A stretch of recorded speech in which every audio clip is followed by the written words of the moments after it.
Value zone hyper mart Nandamuri Balakrishna గారిచే November 28న నాచారంలో గొప్ప ప్రారంభం. రణి గారు, మీ లైఫ్ లోకి వస్తే మీరు కేవలం మెలోడీ మాత్రమే బాగా పాడగలరు అనే ఒక స్టాంప్ అయితే మీకు ఇండస్ట్రీ చేసింది. ఈయనైతే మంచి లవ్ రొమాంటిక్ సాంగ్స్ మాత్రమే చేయగలరు అని ఆయన ఒక స్టాంప్ వేసింది. మీరు యాక్చువల్ గా ఫ్రెండ్స్ లాగా కూర్చొని మాట్లాడుకున్నప్పుడు ఇండస్ట్రీ అంటే ఎవరు ఏదైనా చేయొచ్చు, ఎంతైనా చేయొచ్చు, అంత టాలెంట్ ఉంది కాబట్టి. ఇప్పుడు మీరు శుద్ధ బ్రహ్మ అలానే పాడారు.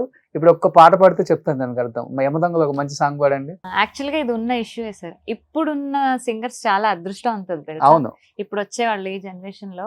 ఎందుకంటే మ్యూజిక్ డైరెక్టర్స్ కూడా అప్పట్లో ఎలా ఉండేదంటే సార్, ఇప్పుడు కీరవాణి సార్ ఉన్నారు, హీ నోస్.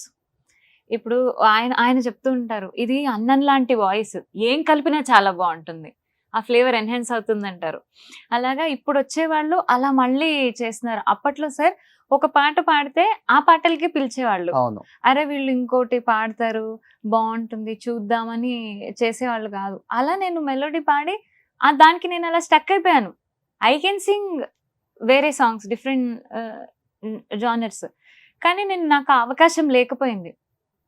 ఈ 5 ఏళ్ల తర్వాత మళ్ళీ నేను రావడం మెలోడీతో రాలేదు సార్. నేను స్కంద సినిమా కన్నడ వర్షన్ గండరబాయితో వచ్చా నేను. ఓకే.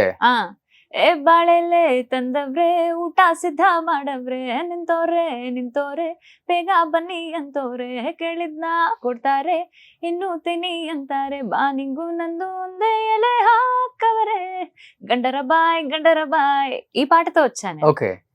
మొన్న రీసెంట్ గా పాడిన పాట. మొన్న రీసెంట్ గా పాడిన పాట మెలోడీతో రాలా. ఓకే. ఇప్పుడు ట్రై చేస్తున్నారు sir. I love to sing most songs. Okay. I love to sing western songs. Okay. అప్పుడు నేను పాడలేకపోయా, ఇప్పుడు పాడా. ఇప్పుడు నాకు చాలా హ్యాపీగా. అంటే అప్పుడు మీకే లేదా కాన్ఫిడెన్స్, నేను పాడలేనేమో అని నేను చెప్పేసి? పాడతానని అడిగేదాన్ని కూడా. ఓకే. అసలు నేచర్ లో లేదు, బట్ ట్రై చేసేవాళ్ళు కాదు. అప్పట్లో ఒకలాంటి మొనటనే ఉండేది సార్. అది అట్లా స్టక్ అయిపోయి ఉండేవాళ్ళం. ఇట్లా ఒక్కొక్కళ్ళం ఒక్కొక్క బ్లాక్ కి తక్కువ ఉన్నప్పుడు ఏమైందంటే ఎవరికి ఉన్న ప్రామినెన్స్ దాంట్లో వాళ్ళని అలానే పెడితే బెటర్ అన్న ఫీలింగ్ ఉండేది. ఇప్పుడు ఏమైందంటే ఆలోచన కూడా వచ్చేది కాదు, అరే వీళ్ళని ట్రై చేద్దాం. మనం ఓటీటీలో మూవీస్ చూస్తున్నాము, చాలా చిన్న మూవీస్ చూస్తున్నాము, డిఫరెంట్ కాన్సెప్ట్స్ తోటి వస్తున్నారు. ఆ డిఫరెంట్ కాన్సెప్ట్స్ తో వస్తున్నప్పుడు ఇప్పుడు కొన్ని సినిమాల్లో, మనం తమిళ సినిమాల్లో ఒక పెద్ద ముసలివాడు పాడుతూ ఉంటది వాయిస్. అవును. అసలు ఎవరు ఆలోచిస్తారు? ఇప్పుడు దారి చూడు దుమ్ము చూడు మామా దున్నపోతుల వేరే, అది ఒక ఆయన పాడారు. ఆయన పెన్సిల్ అసలు ఆయన రైటర్, ఆయన టీచర్. అది అక్కడ ఆ పొజిషన్ లో మంచి వెల్ నోటెడ్ సింగర్ ని పెట్టేచ్చుగా. అలా కాకుండా ట్రై చేస్తున్నారు. అప్పుడు ఆ వాల్యూమ్ ఏమైతుందంటే అక్కడున్న ఆ పిక్చరైజేషన్ స్టైలింగ్ ని మార్చేస్తుంది. అవును. ఇప్పుడు యమదొంగలో 3 సాంగ్స్ పాడారు మీరు. సో లబ్బర్ గాజులు ఒకటి, నువ్వు ముట్టుకుంటే ఎరగేసుకు. ఓకే. సో 3 కూడా డిఫరెంట్ అనే చెప్పుకోవచ్చు అసలు చెప్పాలంటే. అదే చెప్తున్నా కదా సార్. సార్ ట్రై చేశారు నాతో. అవునా? నాకు సిగ్గు సార్, నేను పాడలేను, నాకు తెలీదు. So naive. ఓకే. అసలు అది ఎలా పాడతారు ఏంటి ఏమీ తెలిసేది కాదు. ఇప్పుడు అందులో ఉంది, ఎంగయ్యమా ఇరగేసుకో మా ఓటుతో సీటుని తననా అన్నట్టు ఎలా పాడాలి? నేను అన్నా ఎంగయ్యమా భజన్ లాగా పాడకు, రొమాంటిక్ ఎలా పాడాలి? ఏం లేదు, ఆటో స్టార్ట్ అవడం తెలుసా అన్నారు. తెలుసా అని వస్తుంది కదా అన్నారు. అవును అదే సార్, ఎంగయ్యమా అని అలా పాడు అని అలాగే పాడాను. ఒకసారి పాడండి. ఫస్ట్ నేర్చుకున్న పాటలు వేరే, అసలు మెమరబుల్ అది నిజంగా. తర్వాత ఇది కూడా చాలా సిగ్గుపడ్డాను నేను ఈ పాట పాడడానికి. నువ్వు ముట్టుకుంటేనే తట్టుకుంటాను, పట్టుకుంటేనే చుట్టుకుంటా, నువ్వు మర్చిపోతేనే చచ్చిపోతా, నువ్వు గిచ్చుకుంటేనే విచ్చుకుంటాను, గుచ్చుకుంటే వెచ్చగుంటా, నువ్వు మెత్తగుంటే మెత్తగుంటా, ఓలా ఓలా ఓలా ఓలా కోలెక్కి ఉంది కోకోకోలా, ఓలా ఓలా ఓలా ఓలా సయ్యంది చిన్నదాని సీలా నాగమల్లి. ఆ పాట కూడా నేర్పించారు ఎలా పాడాలో. ఓకే. సో అన్ని ఇంతే. ట్రాక్టర్ తెలుసా, ఆటో తెలుసా, అంతే అలాగే పాడు నేర్పించారు. బికాస్ నేను 10th అయింది, 10th అయ్యి ఇమ్మీడియట్ గా జంప్ అయిపోయాను నేను.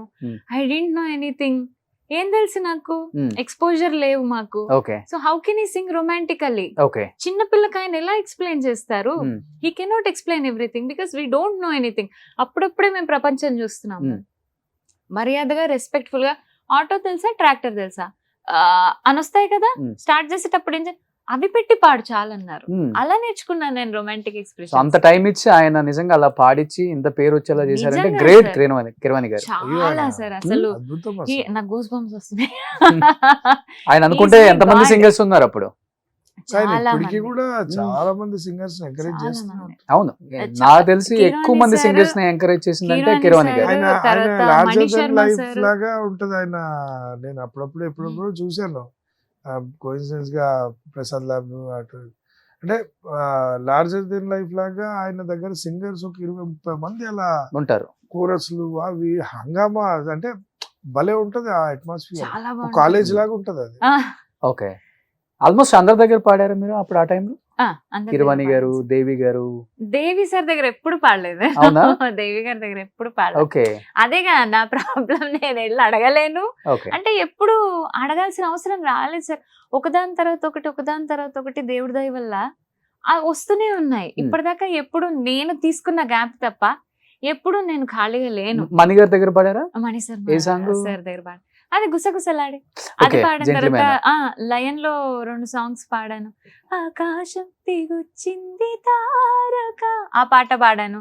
తర్వాత ఈ పాట అంటే నారి నారి నడుమ మురారి Okay. సారి సారి నడుమ సవారి ఆ పాట నేనే పాడాను. ఓకే నేను గీత పాడాను. సో పాడాను ఆయన దగ్గర, మంచి మంచి పాటలు పాడాను. తర్వాత తమన్ సార్ గుండెబ్బాయి గుండెబ్బాయి చాలా చాలా చెట్టబ్బాయి ఓకే ఆ పాట పాడాను. మొన్న గండర్బాయ్ పాడాను. I song for demon sir, Yuvan Shankar Raja sir, తర్వాత అందరికి పాడాను సార్. ఏ మేల్ Just- సింగర్స్ తో మీకు పాడేటప్పుడు బాగా కంఫర్ట్ అండ్ అసలు ఊపు వచ్చేది సాంగ్ కంటే ఏ సాంగ్ అని చెప్తారు మీకు? యాక్చువల్ గా అయితే మేము విడివిడిగా విడిగా పాడతాం సార్. పాడతారు. చాలా మీ మంది టైంలో చాలా- ఇద్దరు మెయిల్ ఫీమేల్ ఇద్దరు కలిసి ఉంటారు కదా, లేదు. ట్రాక్ ఒకే సెపరేట్ ఒక్క సాంగ్ మేము అలా కలిసి పాడాము, నువ్వు ముట్టుకుంటే నేను తట్టుకుంటా. ఓకే అది మాత్రం నేను రంజిత్ సార్ కలిసి పాడాము. అంతే, మిగిలినవన్నీ అన్ని సపరేట్ పాడాము. ఏదైనా కలిసి పాడితే సాంగ్ వచ్చే కిక్కే వేరు సార్ అసలు. చాలా బాగుంటుంది సార్. బాగుంటుంది. అసలు ఆ time లో చాలా బాలు బాగుంటుంది. గారు, జానకి గారు, ఉష వీళ్ళందరూ ఎట్లా పాడారు యా, అప్పుడు? ఆ టైం ఆ. రికార్డింగ్స్ అట్లా ఆ. ఉండేవి అనుకుంటా. తర్వాత మారిపోయింది కదా, మారిపోయిందంటే మనం మార్చాం, డిజిటలైజ్ మనం మార్చాం. Comfort zone. ట్రెండ్ ఎప్పుడు మారదండి, ఆ, ట్రెండ్ లేదు. మనం మార్చితేనే మారుతాం. ఎస్పెషల్లీ సింగర్స్ పాడేటప్పుడు ఆ చిన్న చిన్నవి ఉంటావు చూసారా, అవన్నీ కలిసి పాడినప్పుడే వస్తాయి. కాకపోతే ఏంటంటే మేము ముందు పాడేస్తాం అని కొంచెం పోటీ పడేవాళ్ళం. ఎందుకంటే ఏమైనా ఇంప్రూవైజ్ చేసినా ఏమైనా చేసినా మనం ముందు చేసేయచ్చు కదా, అవును. నెక్స్ట్ వచ్చే వాళ్ళకి ఏం మిగలదు.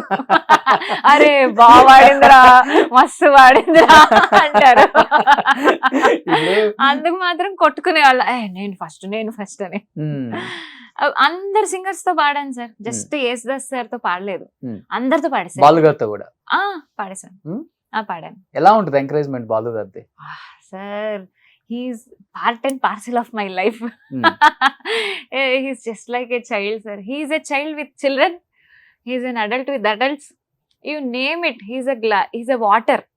ఏ గ్లాస్ లో పోస్తే గ్లాస్ లో ఉంటారు, పెద్ద గంగాళంలో పోస్తే గంగాళాశయంలో ఉంటారు.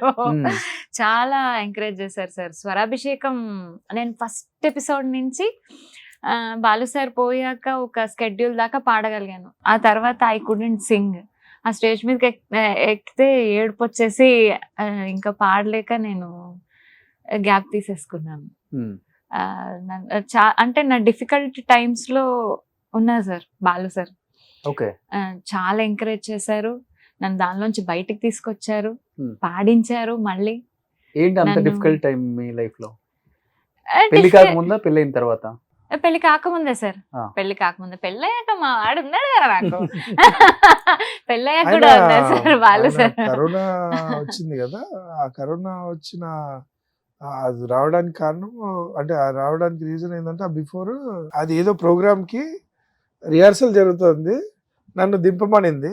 ఆయనతో పాటు ఓ 2 పాటలు పాడుతోంది, నన్ను దింపమనింది. అక్కడ దింపంగానే లోపలికి వెళ్ళి వెంటనే ఫోన్ చేసింది, బాలుగారు రమ్మంటున్నారు ఒకసారి రా అర్జెంట్ గా అని. అబ్బా నేను షార్ట్లో ఉన్నా ఎలా కలవాలని, సరే అని లోపలికి వెళ్ళాను. ఏంటి అబ్బాయి బాగున్నావా, అంత బాగుందా ప్రణవి, అంత బాగుందా, బాగా చూసుకుంటున్నాడా అని అని చక్కగా మాట్లాడారు ఆయన. సరే నన్న కలుస్తాను, పాపది అప్పుడు ఫస్ట్ బర్త్డే ఉందన్నమాట, ఫస్ట్ బర్త్డే అయ్యింది. అయితే పాప బాగుందా అంత అన్నీ అడిగారు. సరే ఈసారి వీలు చూసుకొని వస్తానులేండి అని అన్నారు. అయిపోయింది, నేను వచ్చాను. వీళ్ళు ఆ నెక్స్ట్ డే అందరూ రామోజీకి వెళ్ళారు, సామజవరగమన షో రామోజీకి వెళ్ళారు. వెళ్ళి రిటర్న్ అయ్యారు. తినకి ఏమీ లేదు, ఫీవర్లు అట్లాంటివి తినకేం లేదు. కానీ అక్కడ మల్టిపుల్ సింగర్స్ కి కరోనా అని అనౌన్స్ అయింది, సార్ కూడా అనౌన్స్ అయింది. ఆయన వెళ్ళి మన ఫేస్బుక్ దీంట్లో పెట్టారు ఆయన వీడియో, నేను సేఫ్గా ఉన్నారని. అందరూ అనుకున్నారు అయ్యో సేఫ్గా ఉన్నారులే పర్లేదు హ్యాపీ అనుకున్నారు. ఆ తర్వాత డైరెక్ట్ ఆయన హాస్పిటలైజ్ 45 days ఏమో హాస్పిటల్లో ఉండి చనిపోయారు. అంటే ఆ లాస్ట్ టైం అప్పుడు తిని that was the last interaction. And ఆ షెడ్యూల్ నేను పాడిన దాంట్లో మా షెడ్యూల్లో నేను బాలు గారు కలిసి పాడింది లాస్ట్ సాంగ్. దాంతో ఆ ఎపిసోడ్ అండి. ఏంటిది డిఫికల్ట్ టైమ్స్ లో ఆయన బాగా సపోర్ట్ చేశారు? మా అమ్మగారి క్యాన్సర్ వచ్చింది సార్, ఇప్పుడు సేఫ్ నౌ. వచ్చింది నాకు తెలియదు, చెప్పలేదు. నేనేమో టూర్కి వెళ్ళిపోయాను, స్వరాభిషేకం టూర్కి వెళ్ళిపోయాను. అక్కడికి వెళ్ళాక మెల్లగా ఫోన్ చేసి మా నాన్నగారు చెప్పారు, అమ్మ ఆపరేషన్ థియేటర్లో ఉంది అని. అమ్మ ఆపరేషన్ థియేటర్లో ఉండడం ఏంటి, అమ్మ బాగానే ఉంది కదా, ఏమైంది అంటే అమ్మ క్యాన్సర్.